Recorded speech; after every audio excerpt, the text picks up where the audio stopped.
درود بر شما. طاهری سفر هستم با اخبار امروز دوشنبه 1 فوریه.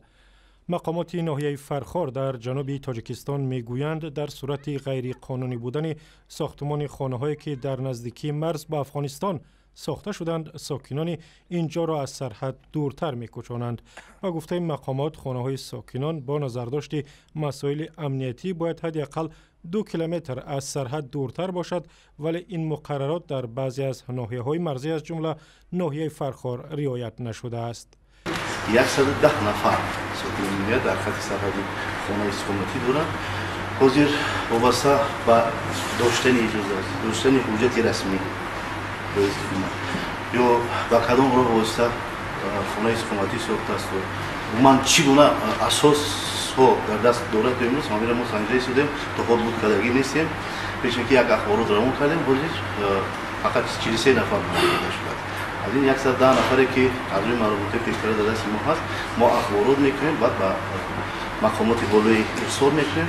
مقامات میکنیم با حکومت جمهوری مسئله از خط سرحدی برآوردن شهریدان حالا پس تاجیکستان با افغانستان مرزی طولانی 1300 کیلومتری دارد و مقامات میگویند کوچانیدن ساکنان از سرحد برای بیخطری خود آنهاست، ولی حالا معلوم نیست پلیس ساختمان خانه‌ها در محله‌های نو را کی میپردازد. و مقامات ناحیه امام صاحبی هم مرز با ناحیه‌های فرخار و پنج در افغانستان گفتند گروه 200 نفری جنگجویان خارجی در نزدیکی سرحد تاجیکستان پناه بردند و موجودیت این گروه تهدید جدی به امنیت در تاجیکستان است. امان الدین قریشی رئیس ناحیه امام صاحب در این باره روز 1 فوریه و بخش دری رادیو آزادی خبر داد و گفت در صورت محو نکردن این گروه ممکن است که جنگجویان خارجی به ثبات و امنیت در تاجیکستان و دیگر کشورهای آسیای مرکزی خلل وارد کنند. ناحیه امام صاحب با 5 میلیون نفر اهالی طوری گفته با ناحیه فرخار و پنج مرزی تقریبا 70 کیلومتری دارد. وکیل دفاع وزیر سابق صنعت تاجیکستان مصادره مال و ملک زید سیدف را بیرحمانه و غیر قانونی نامیده از رئیس جمهور و دیگر مقامات بلندپایه خواسته است پیش راه آن را بگیرند.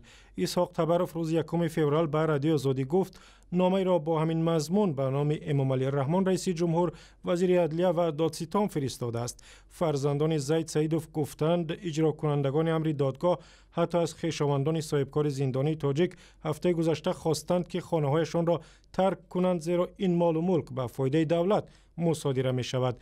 اسحاق تبرف می گوید بعضی از این خانه ها از آن زید سیدف نیست و مصادرهشان هم غیر قانونی است. با گفته اسحاق تبرف مصادره غیر قانونی و گذاشتن 50 اعضای خانواده و نزدیکان زید سیدف در کوچه بیرحمی است. وزیر سابق صنعت تاجیکستان را سال 2013 از جمله با گناه قلابی به 29 سال زندان محکوم کردند و امر دادند که مال و ملکش به فایده دولت مصادره شود. زید سیدف میگوید گناه نکرده است و عزم او برای تأسیس یک حزب سیاسی نو در تاجیکستان سببی به زندان کشیدن شد. مقامات شهر دوشنبه گفتند برای پیشگیری از بالا رفتن قیمت مواد غذایی در بازارهای پایتخت مسئله دادن قرض‌های با امتیاز و بازارها را بررسی می‌کنند.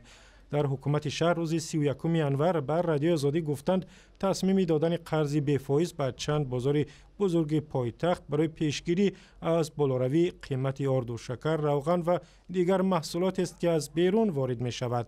قیمت این گونه مواد بنابر بالا رفتن ارزش دلار در تاجیکستان در یک ماه اخیر از 30 تا 40% افزایش یافت. با گفته مقامات رسمی بازارهای بزرگ شهر به مثل شاه منصور و دهقان می توانند برنامه‌ها برای خرید محصولات وطنی را پیشکش کنند و تا 1 میلیون سوم قرض بی فایز بگیرند. انتقال کمی پول مهاجران از روسیه ماه‌های اخیر سبب کندی رشد اقتصاد تاجیکستان و همین گونه بالا رفتن قیمت مال و مواد غذایی شده است. متخصصان و وزنبرداران میگویند سر و صدای زیاد درباره خرید و فروش سنگ یا گروهای تا 32 کیلوگرمی در تاجیکستان یک هنگامه بیجاست. تا یک هفته اخیر سامانه‌های تبلیغاتی و شبکه‌های اجتماعی پر از اعلان خریداران و فروشنده‌های سنگ‌های ورزشی است و میگویند بعضی‌ها سنگ‌های 32 کیلوگرمی استحصال زمان شوروی را تا $2000 خریدند و با پول بیشتر به خارج فروختند.